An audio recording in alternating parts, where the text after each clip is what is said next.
నమస్తే. మన గాంధీగిరి వార్తలకు స్వాగతం. రామగుండం పారిశ్రామిక ప్రాంత రౌండప్. ఈరోజు గాంధీగిరి అందిస్తున్న ప్రత్యేక వార్తలు చదువుతున్నది దయానంద్ గాంధీ. వార్తల్లోని ముఖ్యాంశాలు. గోదావరికంలో మంత్రి పొన్నం ప్రభాకర్ ప్రెస్ మీట్లో కాంగ్రెస్ నేతల ధ్వజం, ప్రాణభయం ఉందన్న కృష్ణానగర్ వివాద బాధితులు. వివరాలు. ఈ రోజు గాంధీగిరి వార్తలను సమర్పిస్తున్నది శ్రీకాంత్ కంటి దవాఖానా. కోల్బెల్ కు కంటిపాప, అన్ని వర్గాలకు వెలుగు కిరణం. డాక్టర్ శ్రీకాంత్ సారథ్యంలో వైద్య సేవల్లో శ్రీకాంత్ కంటి దవాఖానా. ఏప్రిల్ 15 నుండి ప్రతి గురువారం ఉచిత వైద్య నేత్ర శిబిరం. కంటి పొరకు ఆపరేషన్ 5,000 రూపాయలకే చేయబడును. లక్కం భిక్షపతి కార్యనిర్వహణలో శ్రీకాంత్ కంటి దవాఖానా, లక్ష్మీనగర్, గోదావరికని. Phone number 8074911632. ఈ నెల 20న జరగనున్న మహారాష్ట్ర ఎన్నికల్లో కాంగ్రెస్ పార్టీ విజయం సాధిస్తుందని, అలియన్స్ ప్రభుత్వం ఏర్పరుస్తుందని రాష్ట్ర బీసీ సంక్షేమ శాఖ మంత్రి పొన్నం ప్రభాకర్ అన్నారు. ఈరోజు మహారాష్ట్రకు ఎన్నికల ప్రచారం కోసం వెళ్తూ గోదావరికని ఎమ్మెల్యే క్యాంపు కార్యాలయంలో ఎమ్మెల్యే మక్కాన్ సింగ్, మేయర్ బంగి అనిల్ కుమార్తో కలిసి మంత్రి ప్రెస్తో మాట్లాడారు. బీజేపీ, బీఆర్ఎస్ పార్టీలు తోడు దొంగలని అన్నారు. పరిపాలన దక్షంతో తెలంగాణ రాష్ట్రంలో తమ ప్రభుత్వం ముందుకు సాగుతూ ఉన్నదని అన్నారు.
తప్పకుండా మహారాష్ట్ర ఎన్నికల్లో కాంగ్రెస్ గెలుస్తుంది. కాంగ్రెస్ అలయన్స్ ప్రభుత్వం ఏర్పడతా ఉంది. అది భరించలేని టీఆర్ఎస్ పార్టీ, బీజేపీ ఈ రాష్ట్రంలో ఒకరికి ఒకరు కలిసి ఇద్దరు కాంగ్రెస్ పార్టీని విమర్శించే పని చేస్తా ఉన్నారు. వాస్తవంగా మహారాష్ట్రలో కాంగ్రెస్ మిత్రపక్షాలకు సంబంధించినటువంటి విజయంకు సంబంధించి స్పష్టమైనటువంటి సంకేతాలు రాగానే తెలంగాణ బీజేపీ నాయకత్వంకు డైవర్షన్ పాలిటిక్స్ కింద మూసి నిద్రాణ పెట్టినారు. దాని తర్వాత మీరు గమనిస్తుండాలి, కేటీఆర్ గారు మాట్లాడుతూ కాంగ్రెస్ కోటేయద్దంటే వాళ్ళు స్వయంగా బీజేపీ కోటేయమని చెప్తున్నట్టే. మహారాష్ట్రలో కాంగ్రెస్ కోటేయద్దంటే ఏమన్నట్టు, బీజేపీ కోటేయమని చెప్తున్నట్టే. అంటూనే భారతీయ జనతా పార్టీ కాంగ్రెస్ పార్టీకి రక్షణ కవచంగా నిలిచిందని కేటీఆర్ అంటాడు. బండి సంజయ్ గారు అంటారు, టీఆర్ఎస్ ప్రభుత్వం, కాంగ్రెస్ ప్రభుత్వం వాళ్ళ కుటుంబాన్ని రక్షిస్తూ ఉంది, వాళ్ళు కాంగ్రెస్ కు రక్షణ నిలుస్తున్నారని చెప్తారు. అసలు వాస్తవం చూస్తే గత 10 సంవత్సరాలుగా వీళ్ళు తెలంగాణ రాష్ట్రంలో, వాళ్ళు కేంద్రంలో అధికారంలో ఉన్న పార్టీలుగా ఢిల్లీలో దోస్తీ, గల్లీలో కుస్తీ చేసినటువంటి పార్టీలు అవి రెండు. మేము టీఆర్ఎస్ మీద తెలంగాణలో గెలిచినాం. మేము జాతీయ స్థాయిలో బీజేపీతో మొట్టమొదటి బద్ద వ్యతిరేక, సిద్ధాంతపరమైనటువంటి వ్యతిరేక పార్టీ బీజేపీ. జీవితంలో ఇంకేదైనా రాజకీయ పార్టీతో కలుస్తాం కావచ్చు, కానీ భారతీయ జనతా పార్టీ కానీ ఆ వాసన, ఆలోచన కూడా కాంగ్రెస్ పార్టీకి దరిదాపులో ఊహించలేనటువంటి యథార్థం, వాస్తవం అని. దాన్ని కూడా వక్రీకరణ రీతిలాగా ఏదో భారతీయ జనతా పార్టీ నాయకులు మాకేదో కవచంలాగా నిలుస్తున్నారంటే దానికి అర్థరహితం. అట్టనే టీఆర్ఎస్ పార్టీ మీదనే ఎన్నికల ప్రధాన రైవల్ ఎవరు, శాసనసభల ప్రధాన ప్రతిపక్షం ఎవరు, టీఆర్ఎస్ పార్టీ. వాళ్ళతోటి మేము ఎట్లా దానికి కలిసి ఉండేటువంటి పరిస్థితి ఉంటుంది. ఇది ప్రజలు నవ్వుకుంటా ఉన్నారు వీళ్ళిద్దరు మాటలు చూసి. ఢిల్లీలో దోస్తీ, గల్లీలో కుస్తీగా అన్ని పార్లమెంటు బిల్లుల్లో సపోర్ట్ చేసిన టీఆర్ఎస్ పార్టీ ఇంక్లూడింగ్ రైతు వ్యతిరేక చట్టాలు కావచ్చు, ఇతరత్ర బిల్లులకు సంబంధించి నోటుబందీ కావచ్చు, లేకపోతే జీఎస్టీ కావచ్చు, రకరకాల రాష్ట్రపతి ఎన్నికలు, ఉపరాష్ట్రపతి ఎన్నికలతో సహా ప్రతి పార్లమెంట్లో జరిగే ప్రొసీడింగ్ కు భారతీయ జనతా పార్టీకి మద్దతు ఇచ్చినటువంటి పార్టీ టీఆర్ఎస్ 10 ఏళ్లు. వాళ్ళ అవినీతి రక్షించుకోవడానికి కేంద్రంతో అనేక సత్సంబంధాలు నెలకొల్పుతున్నటువంటి పార్టీ టీఆర్ఎస్ పార్టీ.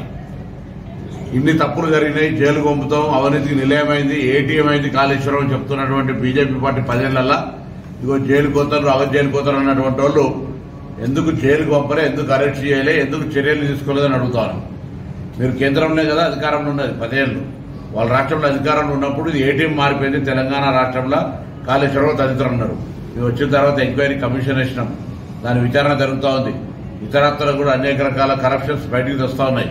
ఇవన్నీ చూసి భయపడి బీజేపీ శరణు కోరితే బీజేపీ టీఆర్ఎస్ కలిపి తెలంగాణ ప్రభుత్వాన్ని బలహీనం చేయాలని ఎన్నికైన నెల రోజుల్లోనే చెప్పారు ఈ ప్రభుత్వం కూలిపోతుందని. ఇద్దరు పార్టీలోనూ ఒకరి మ్యూజిక్ అయితే ఒకరి పాట, ఇంకొకరు పాట పాడితే ఇంకొకరు మ్యూజిక్ ఆడతారు. ఇద్దరు కూడా సేమ్ ఒకటే టోన్, ఒకటే వాణి, ఒకటే బాణి.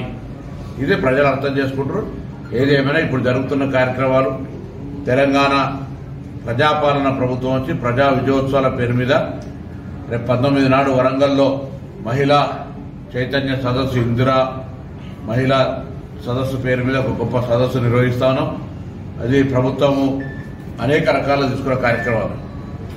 ఇవాళ ఆర్టీసీ బస్సులో ఉచిత ప్రయాణం కావచ్చు, లేదా 200 యూనిట్ల ఫ్రీ కావచ్చు, 500 గ్యాస్ సిలిండర్ కావచ్చు, ఆరోగ్యశ్రీ కావచ్చు, ఇంధన మిల్లుల ఎంపిక ప్రక్రియ కావచ్చు, రైతు రుణమాఫీ కావచ్చు, ఇటు అనేక కార్యక్రమాలు తీసుకున్నాం. ఆర్థిక పరంగా మిగులు బడ్జెట్తో ఇచ్చిన రాష్ట్రాన్ని 7.5 లక్షల కోట్ల అప్పుతో ఇచ్చినప్పటికీ కూడా మరి ఒక పరిపాలనా దక్షతతోటి ఇవన్నీ కూడా అధిగమించి ముందుకు పోయి 1వ తారీఖు జీతాలు ఇచ్చే విధంగా చర్యలు తీసుకుంటూ కొత్త కార్యక్రమాలను చేపడుతూ ముందుకు పోతాను. ఆ యొక్క విజయోత్సవాల్లో కూడా ప్రతి కాంగ్రెస్ కార్యకర్త కూడా పాల్గొనాలి. రాబోయే క్షేత్రస్థాయిలో కూడా పార్టీని పటిష్టం చేయడం కూడా ప్యారలర్ గా ప్రభుత్వ కార్యక్రమాలు కూడా వాళ్ళందరినీ భాగస్వామ్యం చేస్తాం. రామగుండం ప్రాంత బీఆర్ఎస్ శ్రేణుల మీద కాంగ్రెస్ పార్టీ నేతలు తీవ్ర స్థాయిలో ధ్వజమెత్తారు. గోదావరికన్ ప్రెస్ క్లబ్లో ఈరోజు జరిగిన ప్రెస్ మీట్లో వారు మాట్లాడారు, కన్నెర్ర చేశారు. ఈ ప్రెస్ మీట్లో కాంగ్రెస్, దాని అనుబంధ సంఘాల నాయకులు ఉన్నారు. ఉద్యమకారులమనే ముసుగులో మాజీ ఎమ్మెల్యే కోరకంటి చందర్ డైరెక్షన్లో గత కొంతకాలంగా పని గట్టుకొని ఈ ప్రాంత అభివృద్ధి కోసం అహర్నిశలు కృషి చేస్తున్న రామగుండం శాసనసభ్యుడు మక్కాన్ సింగ్ మీద ఆరోపణలు చేయడం ఆక్షేపణీయమని కాంగ్రెస్ పార్టీ నగర శాఖ అధ్యక్షుడు తిప్పారపు శ్రీనివాస్ అన్నారు. కొంతకాలంగా పనిగట్టుకొని బీఆర్ఎస్ నాయకులు, మాజీ శాసనసభ్యులు చందర్ గారి డైరెక్షన్లో ఉద్యమకారులం అనే ముసుగులో ఈ ప్రాంత అభివృద్ధి కోసం అహర్నిశలు కృషి చేస్తున్నటువంటి మా నాయకుడు ఎమ్మెల్యే గారు మక్కన్ సింగ్ రాజ్ ఠాకూర్ గారి పైన అభండాలు, అనుచిత వ్యాఖ్యలు చేయడాన్ని పూర్తిగా ఖండిస్తా ఉన్నాం. గత కొద్ది కాలంగా మాజీ శాసనసభ్యులు చందర్ గారు పనిగట్టుకొని ఈరోజు నిరంతరం 24 గంటలు ప్రజాసేవ లక్ష్యంగా ఈ ప్రాంత అభివృద్ధి కోసం పనిచేస్తూ ఉంటే మరి తన డైరెక్షన్లో ఉన్నటువంటి కొంతమంది బీఆర్ఎస్ నాయకులు అవాకులు చెవాకులు పేలుతా ఉన్నారు. నిజమైన ఉద్యమకారులు అయితే మరి ఆ రోజు ఒక డిష్ నడుపుకునే స్థాయి నుంచి వెళ్ళి మీరు కోట్లకు ఎలా పడగలెత్తిలని అడుగుతా ఉన్నాం. ఈరోజు మా నాయకుడు ఒక్క రూపాయి కూడా ఎవరి దగ్గర ఆశించకుండా 24 గంటలు ఈ ప్రాంతంలో అనేక పెట్టుబడులు తీసుకువస్తూ వందల కోట్ల రూపాయలు తీసుకొస్తూ ఈ ప్రాంతాన్ని మరి సుందరీకరణ అభివృద్ధి చేయాలనే ఉద్దేశంతో, ఇక్కడ ఉపాధి అవకాశాలు కల్పించాలనే ఉద్దేశంతో పనిచేస్తూ ఉన్నారు. మరి చందర్ గారిని ప్రశ్నిస్తూ ఉన్నాం, మీ హయాంలో మీరున్న 5 ఏళ్ల కాలంలో, బీఆర్ఎస్ ప్రభుత్వం ఉన్న 10 ఏళ్ల కాలంలో ఈ ప్రాంతానికి ఎన్ని నిధులు తీసుకువచ్చినారు? మీరు రండి, ప్రెస్ క్లబ్కు రండి, చర్చకు సిద్ధం, సవాల్ చేస్తా ఉన్నాం. ఈ ప్రాంత నిరుద్యోగుల కోసం మీరు ఎన్ని ఉపాధి అవకాశాలు కల్పించాలి ఈ ప్రాంతం కోసం? తెలంగాణ ఉద్యమంలో మరి రాళ్ళు విసిరిండు మక్కన్ సింగ్ గారు అని చెప్తా ఉన్నారు. ఇక రాళ్ళు విసిరింది పాడి కౌశిక్ రెడ్డి ఇప్పుడు ఏ పార్టీలో ఉన్నాడని తెలియజేస్తా ఉన్నాం. అదేవిధంగా డిప్యూటీ మేయర్ గారు తనకు ఏదో పోలీసులను అడ్డం పెట్టుకొని మరి కేసులు మా మీద కేసులు పెడతా ఉన్నారని చెప్తా ఉన్నారు. మరి మేము అడుగుతా ఉన్నాం, మీరున్న టైంలో ఇన్ని రోజులు ఎక్కడికి పోయినారు? ప్రజాసేవలో ఉన్నప్పుడు ప్రజలు గుడి కట్టాలని వారు నిర్ణయించుకుంటే తప్పకుండా ప్రజలే నిర్ణయించుకొని గుడి కట్టుకునే పరిస్థితి ఉంటుంది. దానికి మా ఎమ్మెల్యే గారు పూర్తి మద్దతు ఉంటుంది. మా ఎమ్మెల్యే గారు దానికి రూపకల్పన చేస్తా ఉన్నారు. మీరు కావాలని అవాండాలు వేస్తూ మా ఎమ్మెల్యే గారిని బదనాం చేసే ప్రయత్నం చేస్తూ ఉన్నారు. ఈరోజు మీతో ఉన్నటువంటి అప్పుడున్నటువంటి కార్పొరేటర్లు ఎంతమంది ఉన్నారు? అసలు మీతో ఇప్పుడు గెలిచిన వాళ్ళు ఎంతమంది ఉన్నారు? ఇలా వాళ్ళు మా మక్కన్ సింగ్ గారిని నమ్మి అభివృద్ధిని చూసి మరి బీఆర్ఎస్లో ఉన్నటువంటి కార్పొరేటర్లు కాంగ్రెస్ పార్టీలో చేరి మరి అభివృద్ధి పదంలో నడిపిస్తూ ఉన్నారు ఈ ప్రాంతాన్ని. మేము సవాల్ చేస్తూ ఉన్నాం, మీరు రండి, చర్చకు సిద్ధమా అని అడుగుతున్నాం ఎమ్మెల్యే చందర్ గారిని, అభిషేక్ రావు గారిని. మీరు చర్చకు సిద్ధమైతే మీరు చేసిన అభివృద్ధి ఏందో ఇదే ప్రెస్ క్లబ్లో చర్చలో కూర్చుందాం. మీరు చేసిన అభివృద్ధి, మీరున్న పాలనలో 5 సంవత్సరాలలో మీరు ఏం అభివృద్ధి చేసిలో మరి చెప్పండి. మరి మేము చెప్తాం, మేము సిద్ధంగా ఉన్నాం. మేము మా నాయకుడు గెలిచి సంవత్సరం అవుతుంది, 10-11 నెలల కాలంలో మేము ఎంత అభివృద్ధి చేస్తా ఉన్నాం ఈ ప్రాంత అభివృద్ధి కోసం, ఈ ప్రాంతంలో నిరుద్యోగుల కోసం, మరి ఇక్కడ ఉపాధి అవకాశాలు కల్పిస్తేందుకు మా ముఖ్యమంత్రి గారు కానీ మా మంత్రి శ్రీధర్ బాబు గారు కానీ మా శాసనసభ్యులు మక్కన్ సింగ్ గారు కానీ ఈ ప్రాంతం కోసం ఏం చేస్తా ఉన్నారు అనేది చెప్తా ఉన్నాం. మేము వైట్ పేపర్ రిలీజ్ చేస్తాం, రండి, దమ్ముంటే రండి అని చర్చకు సిద్ధమా అని అడుగుతా ఉన్నాం. మీరు చర్చకు రాకపోతే మీరు ప్రజలే బుద్ధి చెప్తారు. ప్రజలు గమనిస్తా ఉన్నారు, ప్రజలు విశ్వసించరు.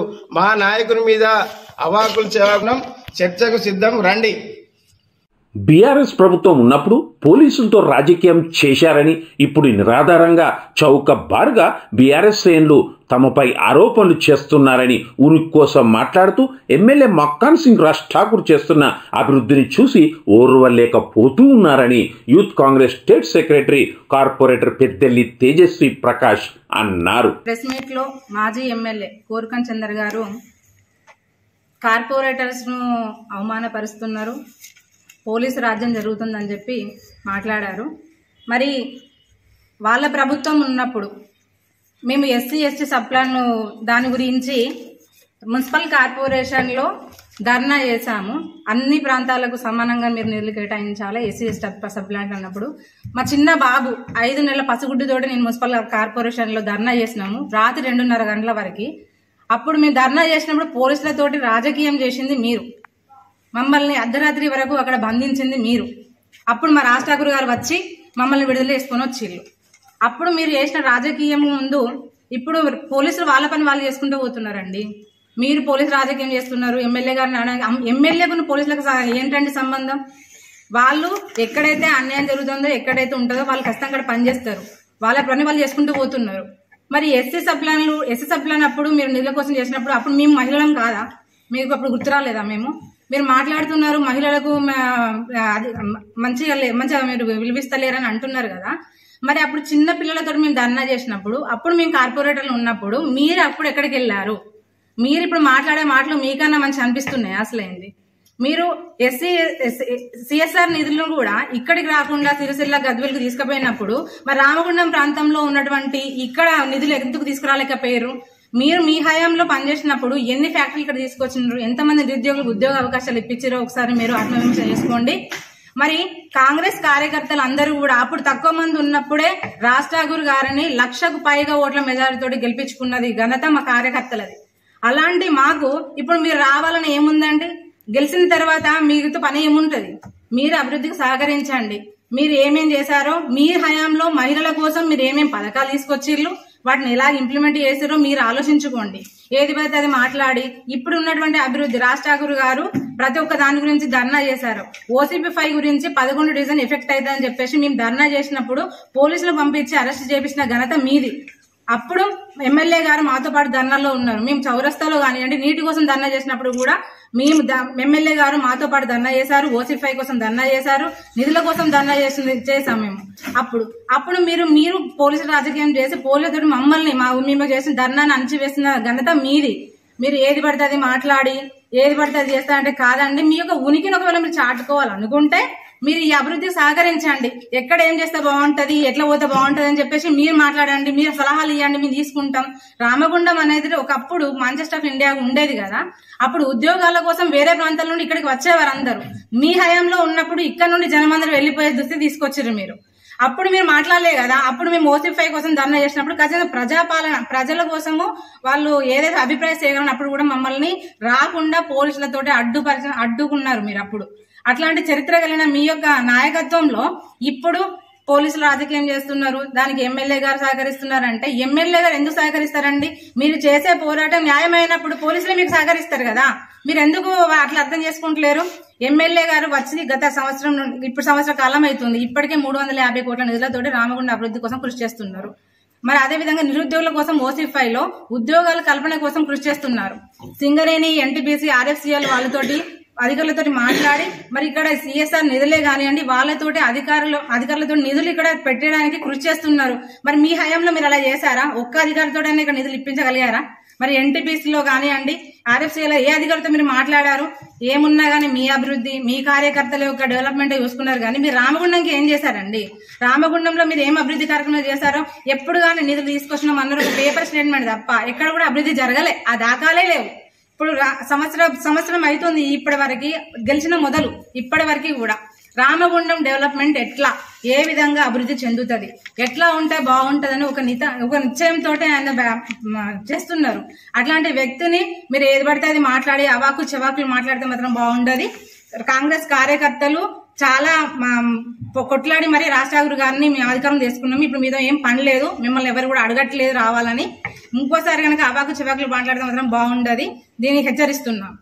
రాజకీయ ఉనికిని కాపాడుకోవడానికి లేనిపోని మాటలతో పబ్బం గడుపుకుంటున్న బీఆర్ఎస్ నాయకులు మాజీ ఎమ్మెల్యే కోర్కండి చందర్ నాయకత్వంలో ఎప్పుడో ఇక్కడి ప్రజల్లో ఉనికిని కోల్పోయారని రామగుండం శాసనసభ్యుడు రాజ్ ఠాకూర్ మక్కాన్ సింగ్ పాలనను పోలీస్ రాజ్యంగా అనడం ఆక్షేపణీయమని కాంగ్రెస్ పార్టీ అధికార ప్రతినిధి మోయిస్ సన్నీ అన్నారు.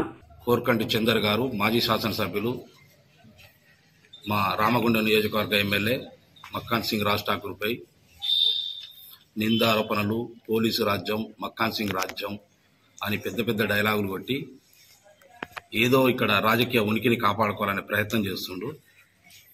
ఇది సరైన పద్ధతి కాదు. మాజీ శాసనసభ్యులుగా మీరు మాట్లాడే విధానమే కరెక్ట్గా లేదు. మీ ఉనికి కోల్పోయారు. ఇక్కడ ఏమన్నంటే రామగుండం నియోజకవర్గంలో కూల్చివేతలకు ప్రేరేపిస్తానని, లేకపోతే చిన్న చిన్న వ్యాపారస్తులు రోడ్డున పడుతున్నారని లేనిపోని మాటలు చెప్తారు. గత 2 నెలలుగా ఇదే మాట మాట్లాడుతూనే పోతుండు. కానీ ఏ ఒక్క బాధితుడు కూడా చంద్రన్న అనేటోడు తీసుకొచ్చి ఇక్కడ చూపించిన దాఖలాలు ఎక్కడ లేవు. ఎవరు కూడా రోడ్డున పడ్డ దాఖలాలు అస్సలు లేవు. ఎందుకు రాబోయే ఈ కాలం ఈ గోదావరిఖని పారిశ్రామిక ప్రాంతంలో రామగుండం నియోజకవర్గంలో మక్కాన్ సింగ్ రాజ్ ఠాకూర్ గారు గెలిచిన తర్వాత ఎంతో అభివృద్ధి జరుగుతుంది. అభివృద్ధిలో ముందెళ్ళిపోతున్నారు. ఈయనను విమర్శించడానికి ఏమీ లేదు. ఏదో బట్టగాల్చి మీదేసే రకంగా లేనిపోని మాటలు చెప్పుకుంటా, లేనిపోని అబద్ధాలు చెప్పుకుంటా వ్యక్తిగత విషయాలను రాజకీయ పార్టీలకు అంటగట్టే విధంగా మాట్లాడడం సరైన పద్ధతి కాదు. ముందుగా పోలీసు రాజ్యం అంటుర్రు. మీరు ఏదైనా ప్రోగ్రాం తీసుకుంటే మీరు ఎక్కడ ప్రోగ్రాం తీసుకుంటారో చెప్పరు. చెప్పేది ఒకటి చెప్తారు, పోయేదేమో ప్రోగ్రాంలో ఒకటి చెప్తారు. పోలీసులకు ఉండే బాధ్యతలు చాలా ఉంటాయి. వాళ్ళకు లాండ్ ఆర్డర్ను కాపాడాల్సిన బాధ్యత వాళ్ళకు ఉంటుంది. వాళ్ళ మీద ఆరోపణలు చేసుకుంటా ప్రభుత్వ అధికారులు ఇట్లా చేస్తారు, ప్రభుత్వ అధికారులు అట్లా చేస్తారు. ప్రభుత్వ అధికారులు ప్రభుత్వ పరంగా ఏ పరమైన చట్టపరమైనటువంటి ప్రజలకు సౌకర్యం కలిగే విధంగా ఏదైతే లాండ్ ఆర్డర్ అవసరం ఉంటుందో అది తప్పకుండా పోలీస్ వ్యవస్థ చేస్తూ పోతుంది. దానికి మక్కాన్ సింగ్ గారి ప్రమేయం ఏ మాత్రం ఉండదు. ఎందుకంటే మక్కాన్ సింగ్ గారు ప్రజాపాలనలో ప్రజలకు న్యాయం జరగాలని, ప్రభుత్వ అధికారులకు ఏ ప్రజలకైతే న్యాయం కావాలో, ఏదైతే నీతి నిజాయితీగా ఉంటుందో వారందరికీ న్యాయం చేయమని మక్కాన్ సింగ్ రాజ్ ఠాకూర్ గారు ఆదేశాలు ఇచ్చారు. అంతే తప్ప మీ మీద కక్షలు పెట్టుకొని అసలు మీ గురించి ఆలోచించే టైమే మక్కాన్ సింగ్ రాజ్ ఠాకూర్కు లేదు ఫస్ట్. ఎందుకంటే ఆయన ఏమైనా అధికారులను కలవాలి, మంత్రులను కలవాలి, ముఖ్యమంత్రిని కలవాలి, ఈ ప్రాంతం అభివృద్ధి కావాలి. ఈ ప్రాంతం యొక్క స్థితిగతులు గతంలో ఉన్న 10 సంవత్సరాలు మీ పాలన వెనుకబడిపోయి ఉన్నది. ఇప్పుడైనా కనీసం ఈ ఊరును బాగు చేద్దాము. ఈ బాగు చేసే క్రమంలో సింగరేణితో మాట్లాడి, ఎడ్డిబిస్తో మాట్లాడి, మున్సిపల్ అధికారులతో మాట్లాడి ఈ ప్రాంత అభివృద్ధి కోసం నిరంతరం శ్రమిస్తున్న మక్కన్ సింగ్ మీద లేనిపోని ఆరోపణలు చేసుకుంటా అది చేస్తారు, ఇది చేస్తారు. ఏం చేస్తారా మక్కన్ సింగ్? మీకు ఏం అన్యాయం చేస్తాను? మీకు ఎందుకు అంత ఆతృత పడతారు? 9 నెలల కాలంలో ఏమో ఎత్తిపోయినట్టు, ఏమో మునిగిపోయినట్టు. ఇక్కడ ధర్నాలు చేసుకోరు. ధర్నాలు చేసుకోవడం కాదు, మీరేమో వినతి పత్రం అంటారు, పోయే వరకేమో ధర్నాలు చేస్తారు, రాస్తారోకలు చేస్తారు. మొత్తం ఇట్లా అనుకుంటా తెలంగాణ ఉద్యమంలో చేసిన ఫోటో ఫోజులు, వీడియో క్లిప్పింగ్ల కోసం షోలు ఇచ్చుడు తప్ప ఏం లేదు అక్కడ. ఏమన్నంటే అధికారులు మమ్మల్ని అందన్నారు, అధికారుల మీద దౌర్జన్యం చేస్తారు. ఏమన్నంటే అంతర్గామంలో అధికారుల మీద దౌర్జన్యం చేస్తారు, ఇక్కడ దౌర్జన్యం చేస్తారు. లేకపోతే ఇక్కడ ప్రోగ్రామ్ అంటాడు, పోయి గంగ బ్రిడ్జి మీద ధర్నా ప్రోగ్రాం పెడతాడు. పోలీసుల బాధ్యత పోలీసులకు ఉన్నది కదా, వాళ్ళు చేయాల్సిన బాధ్యత ఇక్కడ ఉన్నది కదా. వాళ్ళకు పై అధికారులు ఉంటారు, వాళ్ళకు కూడా సమాధానం చెప్పుకోవాల్సిన బాధ్యత ఉంటుంది కదా. దాన్ని వదిలిపెట్టి మక్కన్ సింగ్ మమ్మల్ని దౌర్జన్యం ఇస్తాడు, ఉద్యమకారులను అణచివేస్తాడు, ఆత్మగౌరవం దెబ్బతిస్తాడు. ఉద్యమకారులు ఎక్కడ అణచివేస్తాడు? ఆత్మగౌరవం దెబ్బతీసిందే నువ్వైతే ఫస్ట్ మొదట. 5 సంవత్సరాల కాలంలో ఎవరో ఉద్యమకారులను బాగుపడించావు నువ్వు. ఏరి పీటీ సాబ్ ఎక్కడున్నాడు? మురళీధర్ రావు ఎక్కడున్నాడు? నువ్వు అధికారం ఉన్నప్పుడు ఏం పదవులు ఇచ్చినావు వాళ్ళకు? తోడేటి శంకర్ గౌడ్కి ఏం పదవులు ఇచ్చినావు? మొదటి నుంచి 2001 నుంచి పనిచేసిన నాయకులకు, తోడేటి శంకర్ గౌడ్కు, మొగులికి, చల్లగొల్ల మొరిగి, సిరాజుద్దీన్ అంటే వాళ్ళకు, అమీద్ అంటే వాళ్ళకు ఏం పదవులు ఇచ్చినావు నువ్వు? పదవులు అమ్ముకొని, టికెట్లు అమ్ముకొని ఆత్మగౌరవం, తెలంగాణ ఆత్మగౌరవం అంటే అదా? అధికారంలో ఉన్నప్పుడు ఆత్మగౌరవం గుర్తురాలే. ఇలా మక్కన్ సింగ్ ఎమ్మెల్యే కాగానే అభివృద్ధి చేస్తా అంటే ఈ అభివృద్ధి చూసలేక తెలంగాణ ఉద్యమకారుల మీద కేసులు పెడతారు. కేసులు ఎవరు పెడతారు? నువ్వే ఫస్ట్ పెట్టిస్తాను. వాళ్ళు ఎడుకోకుండా ఉండాలంటే కేసులు అయితే మంచుకుంటారు, న్యాయపడుతుంటారని నీ ఆలోచన విధానం. విన్నావా? నువ్వు తెలంగాణ ఆత్మగౌరవం నుంచి ఇంకా మాట్లాడతావు. ఒక రాయలసీమకు సంబంధించిన వ్యక్తిని తీసుకొచ్చి ఇలా రామగుండం నియోజకవర్గంలో మేము చేసినావు. నువ్వు తెలంగాణ ఆత్మగౌరవం గురించి, కార్యకర్తల గురించి మాట్లాడతావా? సిగ్గుండాలే, బుద్ధి ఉండాలే మాట్లాడడానికి. ఏమన్నా ఎమ్మెల్యే మీద మాట్లాడేటప్పుడు, లేకపోతే బెదిరింపు. నువ్వు ఒక శాసనసభ్యుని, మాజీ శాసనసభ్యుని 2 రోజులలో తేలకపోతే దీనికి పూర్తి బాధ్యత మక్కన్ సింగ్ రాజ్ ఠాకూర్ వహించాలంటే దానికి అర్థమేంటిది?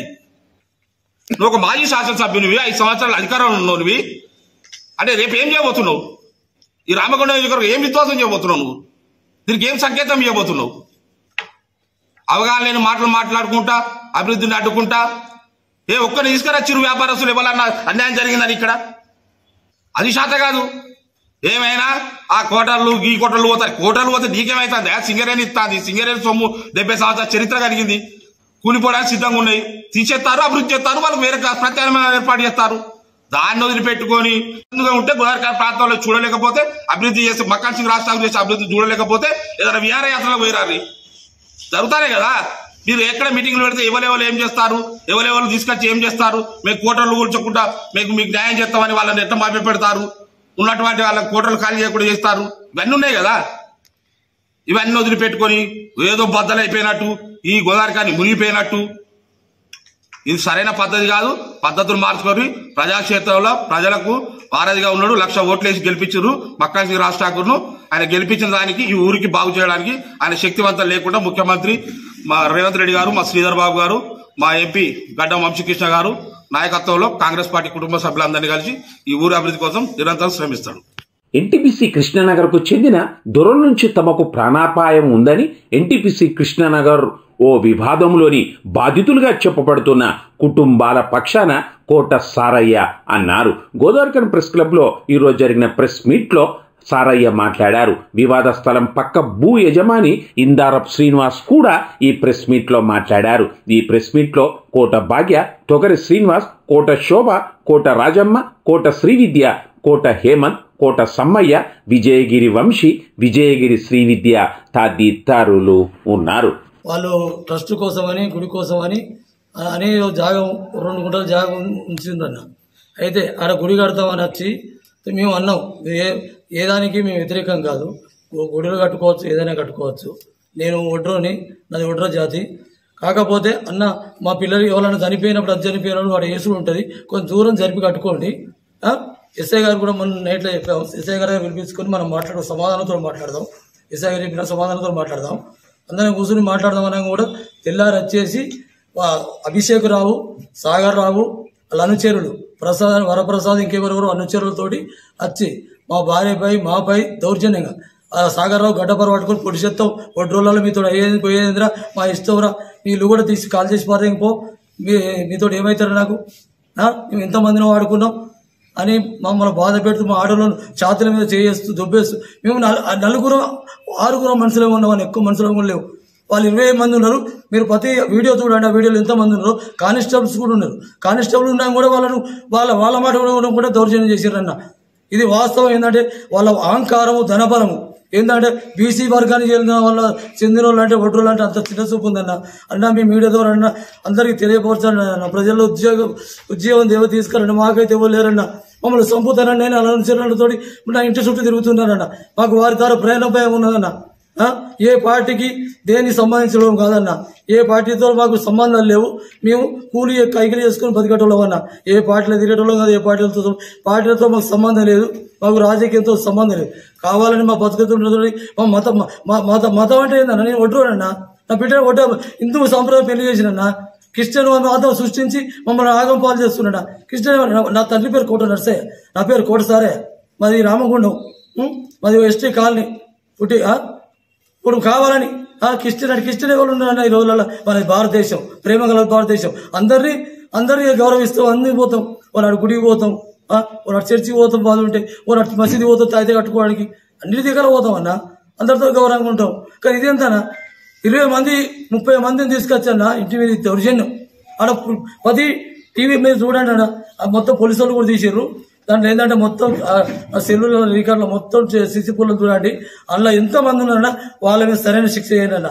లేకపోతే మా కుటుంబానికి ఏం జరిగినా వాళ్ళ బాధ్యత అన్న మాకు మాత్రం ప్రాణాభయం ఉన్నదన్న వాళ్ళు ఏంటంటే అహంకారం పోరాలను ఎంటేసుకొని పోరాలను అంటే వాళ్ళు తాగి పిచ్చుడు సాయంత్రం తినిపిచ్చుడు వాళ్ళని ఎంటేసుకొని దింపి వాళ్ళ జీతాలు కూడా ఖరాబ్ చేస్తుండన్న ఇలాంటి వాళ్ళదనన్నా మా లాంటి గరీబ్ వాళ్ళని ఎంతో నష్టపోతున్నామన్నా మాకైతే ఏం లేదన్నా ఒక ఇల్లే ఉందన్న మేము గుడి కట్టుకోవద్దంటలేమన్నా దేనికి మీ అభ్యంతరం లేదన్న కావాలని ఏంటంటే 10 సంవత్సరాలు రాజకీయంలో కూడా ఏం చేయాలి కానీ ఈరోజు రాజకీయంగా ఎదగాలని మాలాంటి గరీబులతో తొక్కితే ఎదుగుతావనే నువ్వు నీ ఇష్టం వచ్చింది చేసుకో మా గరీబులతో ఏమున్నది మాకు రాజకీయం తెలియదు ఈ రాజకీయంలో ఏ రాజకీయంలో తిరగలేదు నాకు ఏ పార్టీతో సంబంధం లేదు ఇప్పటి నుండి అది పుట్టిస్తుంది అంతే మంచిగా మేము బతికేది ఆడినట్టు కూడా మీరు ప్రతి అందరితో మంచిగా ఉంటా నాలో ఏ తప్పు ఉంటే మీరు చూడండి ఏదన్నా ఏ మిస్టేక్ నన్ను చూడండి కానీ వాళ్ళ ద్వారా మేము మా చనిపోయే పరిస్థితి వాళ్ళు ఏ రాత్రి చంపుతారో ఏ పగలు చంపుతారో మాకు ప్రాణాప్రాయం ఉన్నది కనుక అన్న మీరు మీడియా ద్వారా ప్రతి వరకు మీరు చెప్పండి అన్న తెలియపరచండి అన్న నేను కోరుకుంటున్నాను నా పేరు కోరుకోవాలి. కృష్ణానగర్ ప్రాంతంలో ఇందారంలో ఉన్న భూమి పిల్లల కోసం పనికొస్తుందని 4 గుంటల భూమి సర్వే నెంబరు 260లో కొనుగోలు చేయడం జరిగిందన్న 2005లో కొన్నాను భూమి అది 2005లో కొన్నా నేను కొన్న తర్వాత వెనుక ఎవరు కొన్నారో ఎవరున్నారో నాకు అసలు ఎవరు సగదే తెలియదు అది ఉన్నాయి చిన్న రోడ్లు నేను అడిగిన అంటే ఇక్కడ వెనుక నేను కొన్న తర్వాత సంవత్సరానికి వాళ్ళు కొన్నాడు 2006లో వాళ్ళు కొన్నారంట అది కూడా నాకు తెలియదు ఇప్పుడు పేపర్లు తీసుకొచ్చి నీకంటే ముందు కొన్నాం స్థానిక కార్పొరేటర్ ప్రజెంట్ కార్పొరేటర్ అభిషేక్ రావు తర్వాత అసలు ఆయన అభిషేక్ రావు ఆయన ఇప్పుడు వచ్చిండు నేను మాట్లాడింది సాగర్ రావు గారితో అన్నమ్మ నేను ఇక్కడ భూమి కొన్న తర్వాత తమ్మి మేము కూడా మాకు కూడా ఉన్నది వాళ్ళు కొన్న తర్వాత నేను కొన్న తర్వాత ఒక 10 సంవత్సరాల దాకా అక్కడ ఏం పెట్టలేదు అన్న తర్వాత వినాయకుని పెట్టడం మొదలుపెట్టారు అన్న మరి ఏంటంటే తమ్మి ఇది కేవలం వినాయకుని కోసమే పెడతాను ఈ షెడ్ ఓన్లీ తాత్కాలికమే అంటే అన్న మరి గుడిగిడి అంటే చెప్పు అన్నమ్మ నేను అమ్ముకొని పోతాను కూడా మీరన్నా కొనుక్కోండి లేకుంటే దీన్ని ఏదైనా చేయండి మాకు పరిష్కారం నువ్వు గుడి కడతా అంటే నేను భూమి ఎందుకు కొనుక్కున్నాను నేను ఇల్లు కట్టుకునే పరిస్థితి లేదు అక్కడ దయచేసి అర్థం చేసుకోరని చెప్పి 10 సంవత్సరాల కింద కూడా చెప్పడం జరిగింది లేదు కట్టడు గిట్టడు ఏం లేదు వాటికని తాత్కాలికంగా అమ్మవారిని పెడుతున్నారు వినాయకుని పెడుతున్నారు తీసేస్తున్నారు దానికి మేము సహకరిస్తున్నాం నా భూములనే వంటలు వార్పులు చేసుకుంటారు అన్ని నా భూమి కూడా వాడుకుంటారు నా భూమి తర్వాత వాళ్ళ ప్లాట్ ఉన్నది 2.5 గుంటలు వాళ్ళది ముందు 4 గుంటలు నాది తూర్పు ఫేసింగ్ ఉంటుంది ముందు అక్కడికి పోవాలంటే నా దగ్గర నా భూమి నుంచే పోవాలన్న సో అట్లా చెప్పాను నేను చాలాసార్లు చెప్తే సరే కట్టుడు లేదేం లేదు ఎవరు కడతారా చూద్దాం చేద్దాం అన్నారు గతంలో కూడా 10 సంవత్సరాల కింద నారాయణ నాయక్ గారు సిఐ ఉండే ఇట్లనే కన్స్ట్రక్షన్ స్టార్ట్ చేస్తే మేము వీళ్ళందరూ వెళ్ళి కంప్లైంట్ చేయడం జరిగింది కంప్లైంట్ చేస్తే ఆ సిఐ గారు కూడా వచ్చి ఏమండి ఈ ఇళ్లలో కొడితే వాళ్ళు ఎటుపోతారు అని చెప్పారు మేము గుడికి వ్యతిరేకం కాదు బడికి వ్యతిరేకం కాదు కేవలం తను ఏంటంటే ఇప్పుడు ఎలక్షన్స్ వస్తున్నాయి గత 10 సంవత్సరాల నుంచి కట్టనోడు ఇప్పుడు మున్సిపల్ ఎలక్షన్స్ వస్తున్నాయి కాబట్టి ఇప్పుడు దీన్ని ముందు తెర మీద తీసుకొచ్చి గుడి కడతానని ఇది మొన్న స్టార్ట్ చేశారన్న. ఇది స్టార్ట్ చేస్తున్నారని తెలియగానే మేము అందరం కలిసి వెళ్ళి దరఖాస్తు తీసుకుని ముందు పోలీస్ స్టేషన్కి వెళ్ళాం. సార్ ఇట్లా ఇట్లా ప్రాబ్లం చేస్తున్నారు, గుడి అంటున్నారు సార్, పిలిచి మాట్లాడండి మీరు, లేకుండా మాకేమైనా దారి చూపించండి అని చెప్పి మేము ముందే కంప్లైంట్ చేయడం జరిగింది. ఒక రోజు ముందు ఇస్తే సరే తెల్లారి పిలిపించి మాట్లాడదాన్ని సీఏ గారు చెప్పారు. సీఏ గారు కంప్లైంట్ ఇచ్చిన తర్వాత తను పిలిచి మాట్లాడుతున్నారు. మాట్లాడక ముందే తెల్లారి పొద్దున మళ్ళీ నెక్స్ట్ డే గడ్డపారలను గుడ్డలు పట్టుకొని పోయి వీళ్ళని ఎవడొస్తాడు రైట్కి రాండి, మేము కొన్నాము కడతాం బరాబర్, ఏం చెప్తారా ఎవడొస్తాడో రండి అని చెప్పి తను బెదిరించుకుంటే ఆ వీడియోస్ కూడా క్లిప్పింగ్స్ ఉన్నాయి. ఫస్ట్ సాగర్రావు గారు, తర్వాత అభిషేకరావు గారు వెళ్ళి వీళ్ళని తిట్టుకుంటా వాడిని రమ్మను, వాడు కంప్లైంట్ ఇచ్చిండు మాకి ఇందరం సినిగాడు వాడు రామా అని చెప్పి వాడిని ఇక్కడికి అని చెప్పి వీళ్ళకి బెదిరియడం జరిగింది. అక్కడికి వెళ్ళి నాకు వీళ్ళు ఫోన్ చేసి అన్న మరి ఇట్లా బెదిరిస్తారంటే బెదిరిస్తున్నాను, మిమ్మల్ని బెదిరిస్తే నేను వచ్చి ఎందుకుతా, మేము అక్కడ పోలీస్ స్టేషన్ అది, పోలీస్ స్టేషన్కి వెళ్ళండి నేను వస్తా అని చెప్పి మాట్లాడితే అంతలోపే 100కి డైల్ చేస్తే 2 కానిస్టేబుల్ రావడం జరిగింది. కానిస్టేబుల్ వచ్చిన తర్వాత కూడా వాళ్ళు చేసే పని చేస్తూనే ఉన్నారు. వాడేడు వచ్చిండు నేను వచ్చినాను. నేను వస్తే కథం నన్ను చూసి తారా నీకోసమే చూస్తానని చెప్పి 20 మంది అంచెలు గుండాలు వాళ్ళు అసలు వాటికి సంబంధం లేని వాళ్ళను మెడికల్ సెంటర్ నుంచి పిలిపించి నా మీదకి అటాక్ మీదికి రావడం జరిగింది, నన్ను దొబ్బేయడం జరిగింది. నేను ఇక్కడ భూమి ఓనర్ను మీరు కట్టే ముందు నాకు చెప్పాలి కదా, అంతకుముందు కూడా అడిగినాను, తీసుకుంటే మీరన్నా తీసుకోండి, లేకుంటే మమ్మల్ని ఏదన్నా ఒక దారి చూపేయండి, గుడి కట్టుకోగా నేను ఎందుకు కదా అంటే నేను చెప్పినా కూడా ఇంటలేరు. గత 19 సంవత్సరాల నుంచి ఇదే ప్రాబ్లం చేస్తారు అన్న వాళ్ళు ఎన్నికలు వచ్చే ముందే ఇది ఒకటి ముంగడ పెట్టుకుంటారు, తర్వాత మళ్ళీ వదిలిపెడతారు దాన్ని ఎన్నికల్లో గెలవడానికి ఆ వార్డుల ఓట్ల కోసం. అట్లా చేస్తే నేను చెప్పిన మేము అవసరం అనుకుంటే ఆత్మహత్య చేసుకునే చచ్చిపోతామే, ఈడ మేము గుడెద్దంటే మాకు దారి చూపియండి అని చెప్పి నేను పెట్రోల్ పోసుకోవడం జరిగింది. ముందు నేను పోసుకుంటే వాళ్ళ మీద పడ్డది, మమ్మల్ని చంపడానికి వచ్చిందని చెప్పి నన్ను అరెస్ట్ చేయాలి, నా మీద కేసులు పెట్టాలని చెప్పి మేము ధర్మంగా అక్కడ అడ్డుకోవడానికి పోయినాం. కట్టుకోండి మీరు, కానీ మాకు దారి చూపించి కట్టుకోండి అని చెప్తే మమ్మల్ని చంపడానికి వాళ్ళే 20 మంది గుండాలు, ఫోటో క్లిప్పింగ్స్ ఉన్నాయి, వాళ్ళే వచ్చి దాడి చేసిండ్రు. పోలీస్ స్టేషన్ పిలిపించినా రాకుండా గుడి కట్టడం మొదలు పెట్టిండ్రు వాళ్ళే. మళ్ళీ మీదకి వెళ్ళి మా మీద కేసులు పెట్టాలి, వీళ్ళని జైలు పంపాలని చెప్పి స్థానిక కార్పొరేటర్ సాగర్రావు గారు కార్పొరేటర్ ఇవన్నీ పథకం ప్రకారం చేస్తున్నారన్న. మాకు దయచేసి న్యాయం చేసేటట్టు మీరు కూడా పత్రికా విలేకరులు, పురప్రముఖులు కొంచెం ఆలోచన చేయండి. ఇది అసలు గుడి కోసం కాదు, సమస్య గుడి కోసం కాదు, వాళ్ళు ఎన్నికల కోసం ఆ లబ్ధి కోసం ఇది ఒకటి ముందు పెడతారు every 5 years ఒకసారి. అట్లనే గుడి కట్టంగానే వద్దండి, 2 గుంటలలో ఎవరైనా గుడి కడతారా అన్న? ఇది ఎక్కడ ఉందా ధర్మం? కట్టుమానండి, కడితే మాకు చుట్టుపక్కల వారికి డిస్టర్బెన్స్ లేకుండా ప్రాబ్లం లేకుండా కట్టుకుంటే మాకేం అభ్యంతరం లేదు. అట్లా కాకుండా నన్ను మళ్ళీ అమ్ముతావా లేకుంటే నువ్వు ఈడ ఉంటావా, నువ్వు ఇందారు నుంచి వచ్చి ఇక్కడ ఏంది నువ్వు అని చెప్పి నన్ను అమ్ముతా. మరి అమ్మితే కొనుక్కోండి, మరి నీరన్నా కొనుక్కోండి, చుట్టూ ఎవరికి ప్రాబ్లం లేకుండా తీసుకోండి. అది ధర నువ్వు ధర ఇష్టం వచ్చినట్టు చెప్తే నా కలవది, మేము ఇచ్చినప్పుడు తీసుకోవాలి అని ఆయన సాగర్రావు గారు అట్లా చేసి ఇక్కడ దాకా 19 సంవత్సరాలు కట్టుకుంటూ వచ్చిర్రు. సరే 19 సంవత్సరాలైనా ఆగిన నేను ఏదో ఒకటి పరిష్కారం అయిద్దని అట్లీస్ట్ నేను అమ్ముకుందామని బయటకు చెప్పినా కానీ కూడా ఆ భూమి గుడి కడతాను అక్కడ ఎవడు కొనద్దని చెప్పి చెప్పడం ఈ సాగర్రావు గారు. అట్లా కూడా దాన్ని అమ్మనిస్తలేరు, కొనుక్కొనిస్తలేరు. ఒక సెంటిమెంట్ పెట్టి అన్న మా పాప పెళ్లి కోసం అని చెప్పి మార్చిలో పెళ్లి పెట్టుకున్నాను నేను, చెప్పకుండా చేయకుండా మేము పెళ్లి పెట్టుకుని అట్లన్నా అమ్ముకుందామని చెప్పి నేను ప్రయత్నం చేస్తే దానికి ఇబ్బందులన్నీ కలిగించి తర్వాత మాకు చెప్పకుండా అట్లీస్ట్ మాకు చెప్పాలి. పోలీసులో దరఖాస్తు ఇచ్చిన ఆయన కూడా దరఖాస్తు కోసం రాకపోవడం, తర్వాత ఇదంతా చేయడం, ఇట్లా చేసి మమ్మల్ని ఇబ్బంది పెట్టి ఇంకా మీదికెళ్ళి మేమే చంపడానికి ప్రయత్నించినామని చెప్పి నన్ను కేసు పెట్టాలని చెప్పి ఇప్పుడు స్థానిక మాజీ ఎమ్మెల్యే గారు చంద్రన్న గారు మీకు చేతులెత్తి నమస్కారం పెడుతున్నాం. మేమంతా బీసీ బిడ్డలం, ఎస్సీ ఎస్టీ మైనారిటీలం. మీరు దొరల పక్షాన కూర్చుండి, దొరల పక్కన కూర్చుండి, దొరలకు సపోర్ట్ చేసుకుంటా బీసీలకు అన్యాయం చేస్తారా? ఇక్కడ మీరు సమస్య పరిష్కారం తెలుసుకోకుండా చేయకుండా మీరు ఇట్లా ఇష్టం వచ్చినట్టు వాళ్ళు మీ పార్టీ వాళ్ళకు సంబంధించి మీ పార్టీ అని చెప్పి వాళ్ళు దొరలకు సపోర్ట్ చేసుకుంటా బీసీలకు ఎస్సీలకు అన్యాయం చేయడం ఇది నీకు న్యాయం అన్న? ఎంతవరకు సభ అన్న? విషయం తెలుసుకోవాలి మీరు ఫస్ట్ ముందు. మాకు పార్టీకి ఎమ్మెల్యేలకు మాకు ఎంపీలకు మాకు ఏం సంబంధం అన్నా? ఇది సొంత భూమి విషయము. వాళ్ళు మాకు అందరూ మమ్మల్ని ఇబ్బంది పెడుతున్నారు ఆ వార్డు కార్పొరేటరు. కాబట్టి మేము అడ్డుకుంటే మా పరిష్కారం చూపించమనంటే నువ్వు ఎమ్మెల్యేకి సంబంధం, వీళ్ళు కాంగ్రెస్ వాళ్ళు, మాకు పార్టీలతో ఏం సంబంధం? నేను ఉండేది గంగావతల ఇందారంలో ఉంటా, ఇక్కడ కాంగ్రెస్ పార్టీకి నువ్వు ఎమ్మెల్యేకి నాకేం సంబంధం? మాకు ఏందన్నా తెలుసుకొని మాట్లాడాలి మీరు. మీరు ఒక అంతకుముందు కౌన్సిలర్ చేసిండ్రు, ఎమ్మెల్యే చేసిండ్రు, మీకు ఎస్సీలు బీసీలు అంటే మీకు గౌరవం లేదా, అవసరం లేదా? మేము అంతకుముందు మీకు ఇక్కడ ఓట్లు వేసిన ఎస్సీలు బీసీలు కాదా? ఓన్లీ దొరలేనా? దొరలను పట్టుకొని నువ్వు పక్కన కూర్చోబెట్టుకు నీ పార్టీకి అయినంత మాత్రాన నువ్వు మిగతా వాళ్ళకి అన్యాయం చేస్తావా? సమస్య తెలుసుకోవా? అసలు ఏంది అక్కడ నువ్వు తెలుసుకోవాల్సిన బాధ్యత లేదా? నువ్వు మాజీ ఎమ్మెల్యేను, అరే అక్కడ ఎందుకు కూడా అవుతుంది, వాళ్ళు ఎందుకు పాపం వాళ్ళు ఇబ్బంది పడతారు, అంత ఒడ్డరోళ్ళు బెస్తోళ్ళు వాళ్ళంతా ఆ కాలనీ వాళ్ళు ఎందుకు ఇబ్బంది పడతారు తెలుసుకోకుండా నీ కార్పొరేట్ అయినంత మాత్రం నువ్వు తనకు సపోర్ట్ చేసుకుంటూ కూర్చునేబెట్టి మిగతా ఇప్పుడు ఉన్న ఎమ్మెల్యేలను ఎమ్మెల్యే వెళ్తున్నా మాకేం సంబంధం అన్న? మాకేం పని? మా భూమి మా జాగా కాబట్టి మేము కొట్లాడుతాను. మా ప్రాంతాలు ఇప్పుడు భూమి కొనుక్కుంటే ఏం చేసినా నడుస్తా చుట్టుపక్కల వారికి ఇబ్బంది లేకుండా చేయాలని చెప్పాల్సిన అవసరం లేదా మీకు? ఇదే అన్న మీరు చేసినది ఉద్యమం, ఇది చేసినా మీరు చేసిన ఎమ్మెల్యే పని.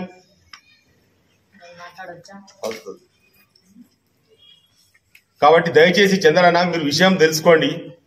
బీసీలకు ఎస్సీలకు అన్యాయం జరుగుతుంది, దాని విషయం మీరు క్లియర్గా తెలుసుకొని మాట్లాడండి. మాకు కూడా మీ ద్వారా కూడా ఇప్పుడు మా పార్టీలతో సంబంధం లేదు. పక్కన ఇండ్ల వాళ్ళు బాధపడతాను, భూమి కొనుక్కున్నా నేను భూమి కొనుక్కున్న అందరూ బాధపడతాను. కట్టంగా మేము గుడికి వ్యతిరేకం కాదు, దేనికి వ్యతిరేకం కాదు, వాళ్ళకు దొరలకు కూడా వ్యతిరేకం కాదు. కానీ మాకైతే సమస్య అయితే పరిష్కారం కావాలి కదా. పరిష్కరించకుండా ఏం చేయకుండా మీరు ప్రెస్ మీట్ పెట్టి మాకు అసలు సంబంధం లేని విషయం ఎమ్మెల్యే తోటి ఎంపీ తోటి మాకేం సంబంధం? మీరు అట్లా మాట్లాడడం కరెక్ట్ కాదన్నా. దయచేసి దీని మీద మీరు విచారం చేయండి. మీరు అవసరం కమిటీ వేసి కూర్చోండి, ఆ వార్డులను విలువండి, మమ్మల్ని విలువండి, మా సమస్య ఏందో తెలుసుకొని మీరు పరిష్కారం చేయాల్సింది పోయి ఎమ్మెల్యేకి సంబంధం, ఎంపీకి సంబంధం, మా గంగావతిలోనికి ఇక్కడ ఎమ్మెల్యేతో మాకేం పని అన్నా? మాకేం సంబంధం? సమస్య అక్కడ కాలనీ వాసులది. ఆ సమస్య అంతా ఇప్పుడు వాళ్ళంతా ఉన్నోళ్ళందరూ కలిసి లేని దగ్గర అక్కడ పడి దాన్ని మొత్తం గుడి కడతాం మేము ఇడ్జలు వెళ్ళిపోవాలి భయభ్రాంతం గురించి ఆయన వెంబడి ఇదే అసలు ఈ అభిషేక్ రావట్ ఆయనే మొదటిదాకా అసలు ఆయనకు అసలు దేంట్లో రాకపోతుండే, ఇప్పుడు మళ్ళీ ఎన్నికలు నేను చెప్పి మళ్ళీ మొదలు పెట్టిండు. తర్వాత మొత్తం యూత్ను చెడగొడతాడు అభిషేక్ రావు. అక్కడ లిక్కర్ దందా సారా దందా చేసుకుంటా యూత్ను అందరినీ తాగిపించుకుంటా డబ్బులు ఇచ్చుకుంటా మొత్తం వాళ్ళకి ఒక్కరికన్నా ఒక పని పెట్టించినావా? సాగర్ రావు మన అభిషేక్ రావు గారు నేను అడుగుతున్నా, నేను అక్కడే పుట్టినా అక్కడే విరిగినా అదే టౌన్షిప్ ఉన్నా, నీ ఎంబడి తిరగడానికి ఒకరికన్నా ఉద్యోగం పెట్టించిన ఎక్కడన్నాను? ఇది ఎంబడి తిప్పుకుంటా గంజాయికి సారాకు అలవాటు చేసి మిగతా వాళ్ళందరి మీదకి భూముల మీదకి జాగల మీద మీరు అసలు మీ తండ్రి గారు మీరు ఇక్కడ రాకముందు మీ ఆస్తులేని ఇప్పుడు మీరు అనుభవించే ఆస్తులని ఎక్కడియండి?